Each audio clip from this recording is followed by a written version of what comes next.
Masih di IDX Season Closing dan kami juga masih menggunakan Anda untuk bisa berpartisipasi di WhatsApp interaktif kami di 0812 di 8788 di 3723 seperti yang tertera di layar televisi Anda nantinya.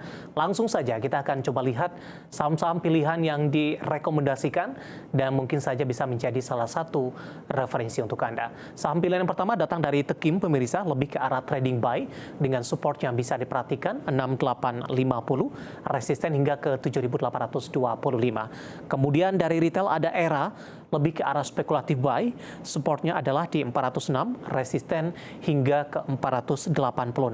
Dari consumer ada Unilever, spekulatif buy hari ini naik cukup signifikan, support yang bisa diperhatikan 2570, resisten hingga ke 3040.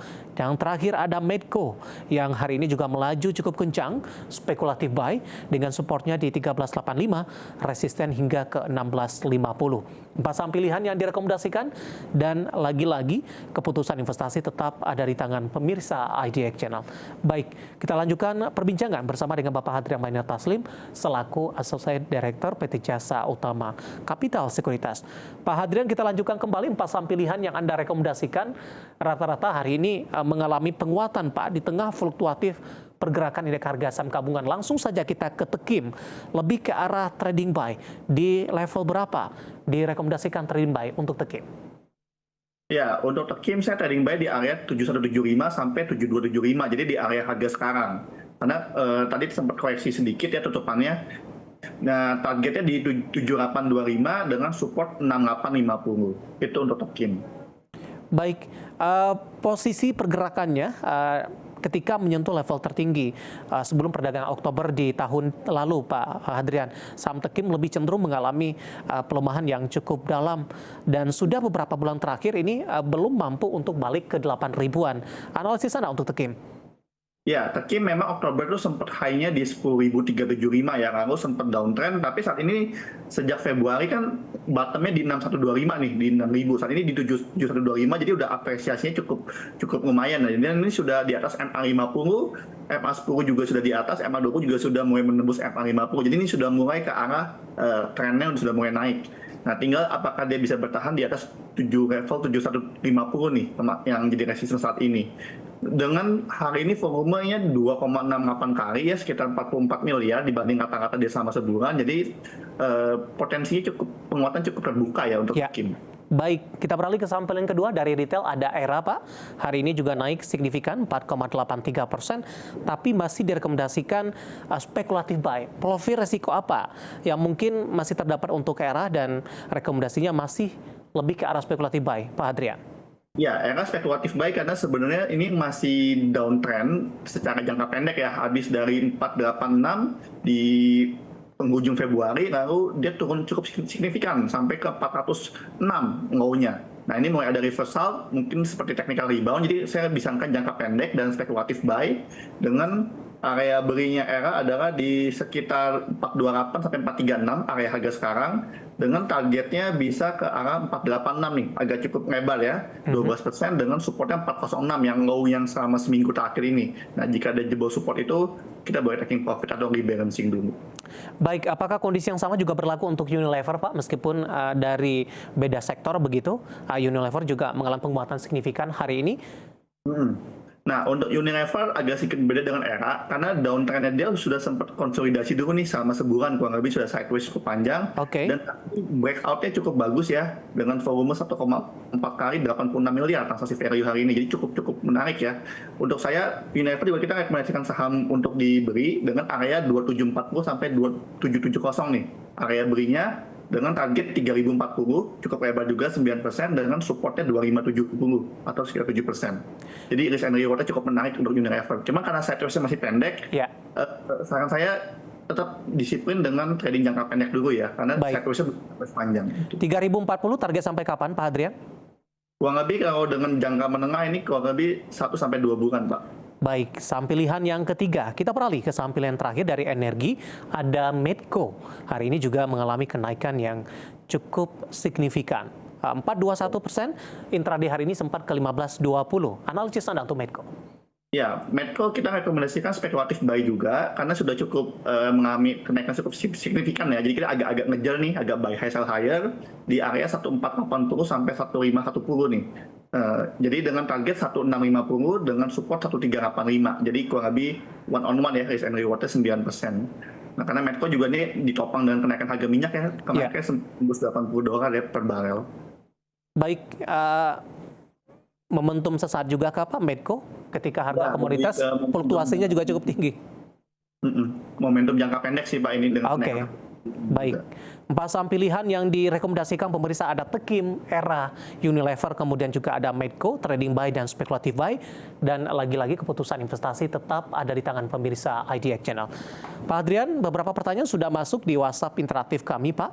Saya langsung saja ke pertanyaan yang pertama. Ada tidak menyebutkan nama dan lokasi ini Pak, menanyakan brand, arahnya akan kemana? Brand BREN ya. Saat ini dia agak kurang baik ya, 3 hari terakhir mengemah cukup lumayan ya, cukup lumayan signifikan. Support terdekatnya adalah di 4770 nih, support terdekatnya 4770. Jika ditembus lagi akan menguji support terendahnya di 3930. Jadi buat saya brand saat ini sedang menguji level support.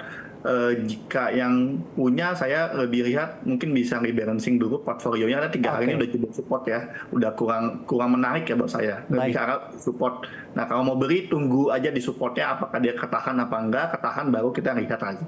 Oke, hari ini kembali koreksi dalam 5175 melemah di 6,76% dan lagi-lagi keputusan investasi tetap ada di tangan pemirsa IDX Channel. Pak Adrian, kita masih punya satu segmen lagi, masih ada beberapa pertanyaan lainnya, nanti kita akan lanjutkan dan pemirsa kami akan segera kembali sesaat lagi.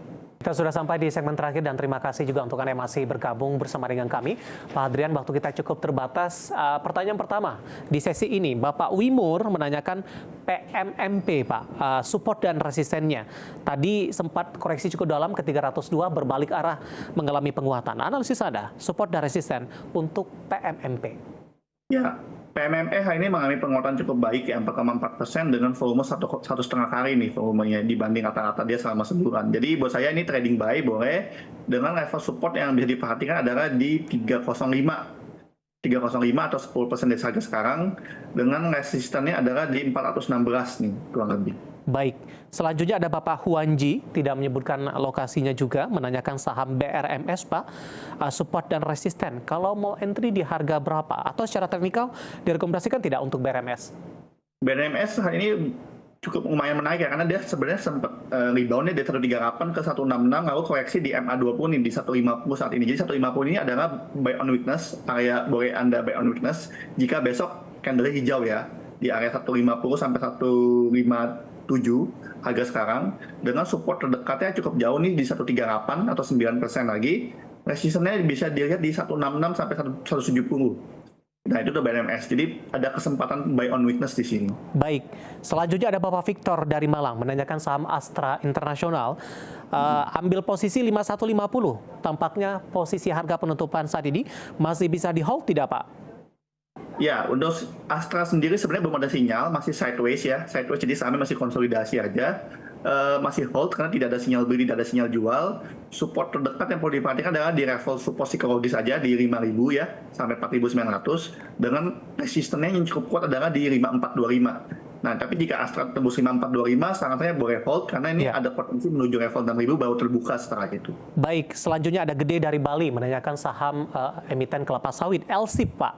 Apakah boleh entry? Dalam sebulan terakhir tampaknya naiknya sudah cukup tinggi, hari ini bahkan sudah tembus resisten 900-an.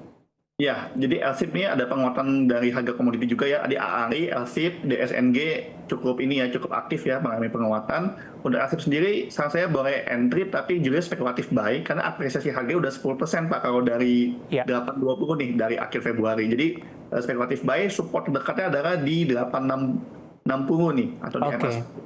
Dengan resisten terdekatnya bisa dilihat di area 945 nanti. Baik, tadi harga CPO juga sudah kita update, masih bertahan di 4.300-an ringgit Malaysia per tonnya. Kemudian Bapak Felix dari Surabaya menanyakan NISP Pak, baru ingin masuk, hari ini juga baru mengumumkan akan membagikan dividen.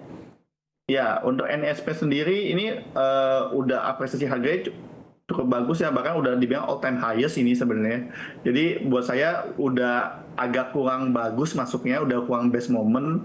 Jadi kalau mau nunggu ini mungkin koreksi aja di MA20 1340-an. Jadi buat saya ini udah ketinggalan partinya Pak, pestanya udah ketinggalan. Jadi buat saya mungkin bisa ngeklik saham yang lain dulu, karena buat saya ini udah lebih cenderung nanti tunggu aksi taking profit. Baik. Terakhir, Bapak Johan dari Jakarta, untuk GoTo Pak, analisisnya jelang pengumuman kinerja full year 2023. Hari ini berbalik ke arah di sesi kedua, meskipun sesi pertama lebih cenderung tertekan. Analisis Anda didukung sisi volume tidak Pak? Peluang untuk esok hari? Ya, volume cukup bagus ya, ini 1,18 kali 354 miliar dibanding rata-ratanya 300 miliar. Jadi cukup ada aktif ya di hari ini. Jadi muncul spekulatif beli di GoTo. Spekulatif beli di area sekarang di 73 sampai 75. Resisten di 81 sampai 92 dengan support terdekatnya adalah di 63 nih. Agak terbuka cukup jauh ya. Proyeksi kinerja seperti apa Pak Hadrian, singkat saja? Ya, yang saya dapat teasernya sih adjusted EBITDA di Q4 ini sudah mulai positif ya. Jadi GoTo ada cukup positif. Jadi buat saya ini akan jadi katalis positif untuk GoTo. Baik, analisis untuk GoTo menjawab pertanyaan dari Bapak Johan, dan kita juga sama-sama menantikan laporan kinerja GoTo full year 2023 untuk perdagangan esok hari. Terima kasih juga Pak Hadrian yang sudah berpartisipasi. Sehat selalu Pak. Sama-sama, terima kasih. Baik, terima kasih ada Bapak Hadrian Mainar Taslim, Asosiat Direktur PT Jasa Utama Kapital Sekuritas, dan terima kasih juga untuk Anda yang sudah berpartisipasi di WhatsApp interaktif kami. Akhirnya, saya David San Oval dan seluruh pekerja petugas mengucapkan terima kasih dan sampai berjumpa kembali.